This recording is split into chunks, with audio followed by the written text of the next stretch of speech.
Hola a todos y bienvenidos a otro episodio de Cómo entender a tu gringa o a tu gringo. En el video anterior hablamos de cómo Estados Unidos es una cultura individualista, donde valoran muchísimo la independencia y el esfuerzo personal. Pues bien, el valor del día de hoy es una extensión natural de esa misma mentalidad. Vamos a hablar de la autosuficiencia, más algo que probablemente ya hayas notado: la obsesión gringa con la autoayuda.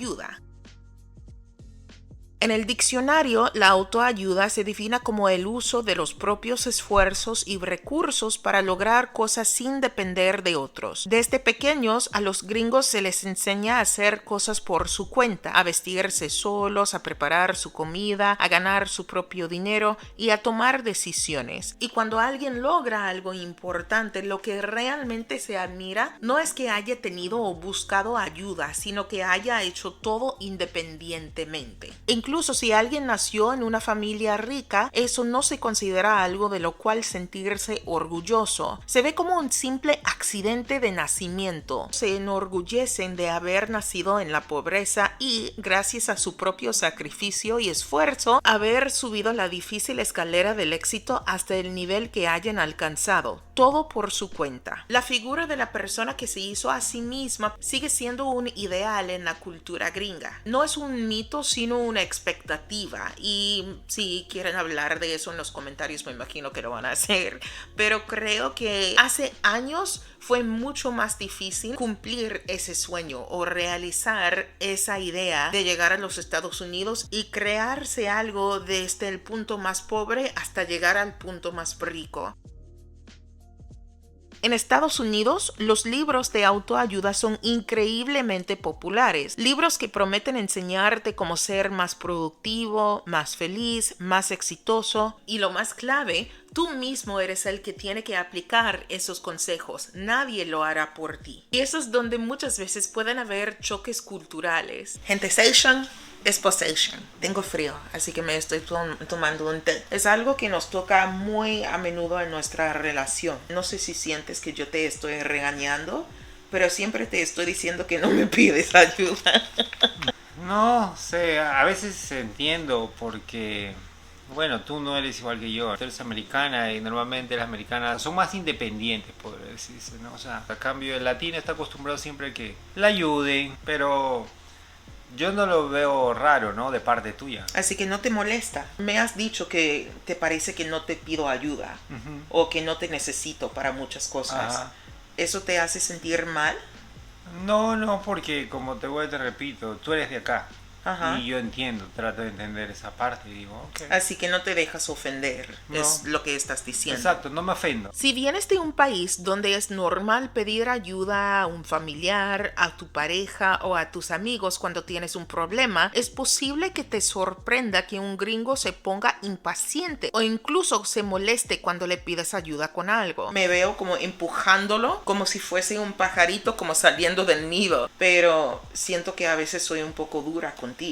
Es diferente, no, tú lo ves diferente. Tú eres así, ustedes son así. Cuando yo te pido algo, a veces tú no lo quieres hacer, no, hazlo tú o qué sé yo. Entonces me siento como si fuese yo solo, tengo que hacer mis propias cosas solo, como si fuese una persona soltera igual. Entonces, así me siento a veces. No trato de ofenderme y simplemente lo digo, no, bueno, ellos son así. Se ofende. Ellos son así. No, porque una latina no fuese así. Si yo me ofendiera me pondría mal, o diría, pero entonces ¿para qué me casé? O comenzaría a pensar. Digo, no. ¿Y no te pones así? No, porque digo, ok, bueno, si no quiere hacerlo, no quiere hacerlo, lo tendré que hacer yo. Si el gringo piensa que deberías poder resolver el problema por ti mismo, posiblemente escucharás frases como: tienes que hacerlo tú. Búscalo en internet.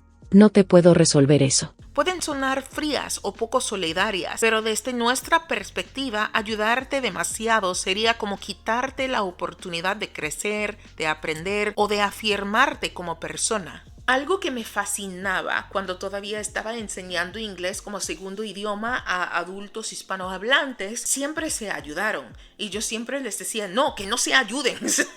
Deje que la persona piense. No quiere ser como una muleta para esa persona, porque cuando uno está herido y está utilizando muletas, son para apoyar a la persona. Pero digamos que esa misma persona sigue con la herida, pero le quitas las muletas, ¿qué va a pasar? Se va a caer. Cuando tú no estás, esa persona no se puede defender para nada. Se aplica en muchos otros aspectos de la vida aquí en los Estados Unidos.